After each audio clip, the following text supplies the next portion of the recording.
అందరికీ నమస్తే.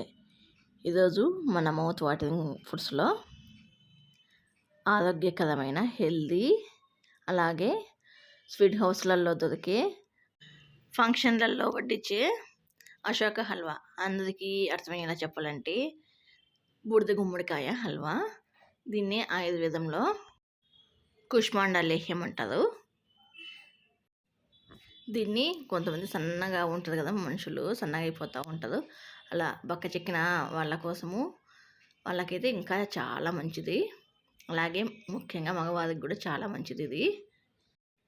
ఈ గుమ్మడికాయ హల్వా మన ఆరోగ్యానికి ఎంత మంచిదో అంత రుచిగా కూడా ఉంటుంది. చాలా బాగుంటుంది. అందరూ తప్పకుండా ట్రై చేయండి గైస్. దీనికి ముందుగా ఇలా నేను చిన్న సైజు బుడిద గుమ్మడికాయను తీసుకుంటున్నాను. దీన్ని ఇలా కట్ చేసుకోవాలి. ఇలా దీన్ని అంతా కట్ చేసుకోవాలంటే లోపల గింజలు కూడా ఉంటాయి. ఆ గింజలన్నిటిని ఫస్ట్ తీసేసుకోవాలి. ఇలా కొంచెం బూడిద రంగులో ఉండేదే తీసుకోండి గేస్, అప్పుడే మనకు చాలా రుచిగా ఉంటుంది. అలాంటిదైతే చూడండి గేస్, లోపలంతా ఇట్లా మనకి విత్తనాలు ఉంటాయి. వీటితో మనకు పని లేదు. ఇవన్నీ తీసేసుకోవాలి.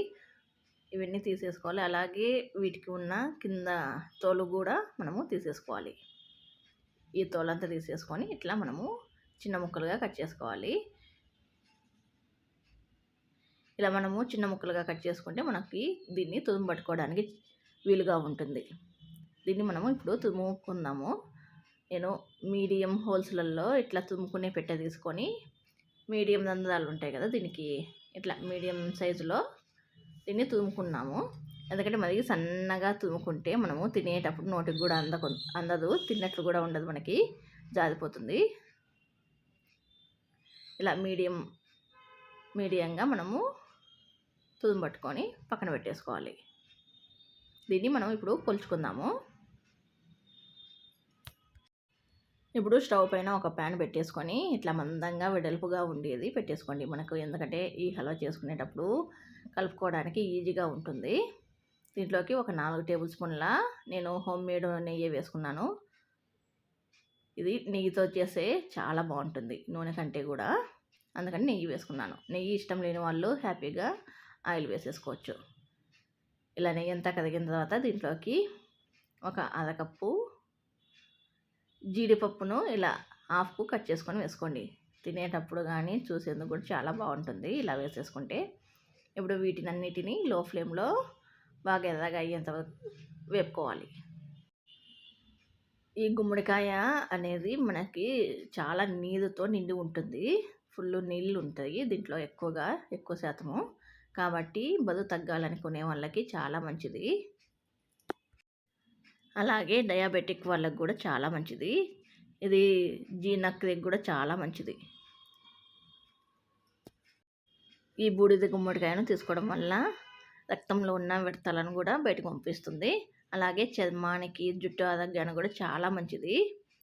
ఇలా జీడిపప్పులన్నీ వేగిన తర్వాత పక్కకు తీసుకోవాలి. ఇలా జీడిపప్పులన్నీ పక్కకు తీసుకున్న తర్వాత దీంట్లోకి మనము ముందుగా తురుముకున్న గుమ్మడికాయనంతా వేసేసుకోవాలి.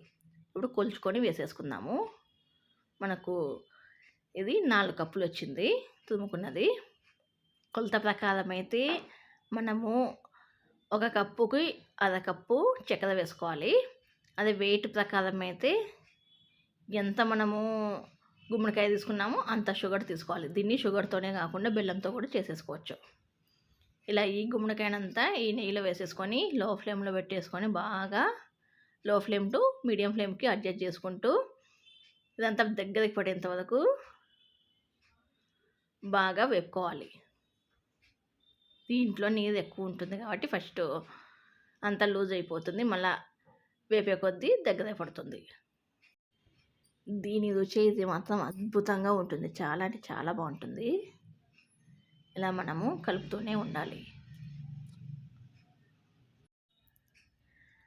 ఇలా దీంట్లోటి నీళ్ళన్నీ పోయి మనకు కొంచెం దగ్గర పడాలి.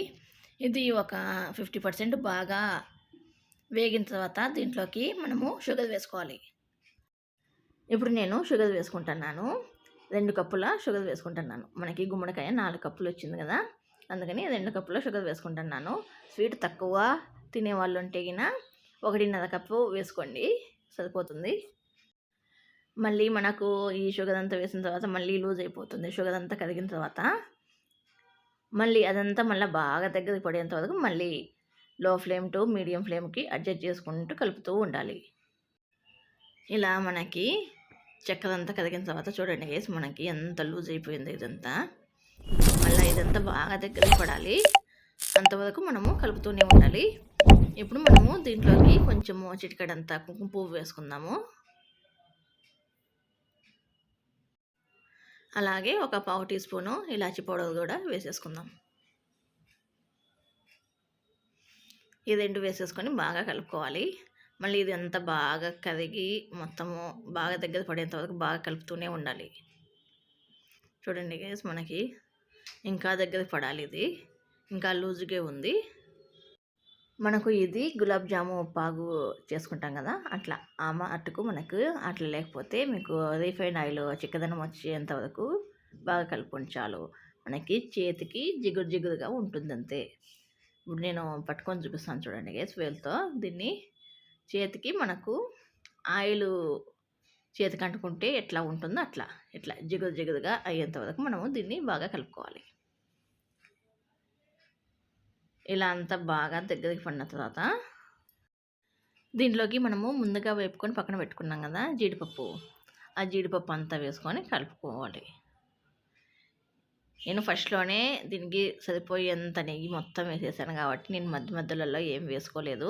ఆ నెయ్యి మనకు సరిపోతుంది.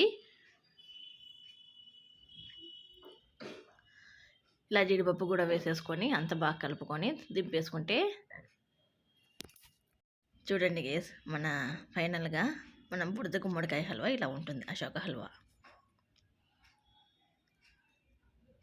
ఇప్పుడు దీన్ని ఒక గిన్నెలోకి సర్వ్ చేసుకుందాం.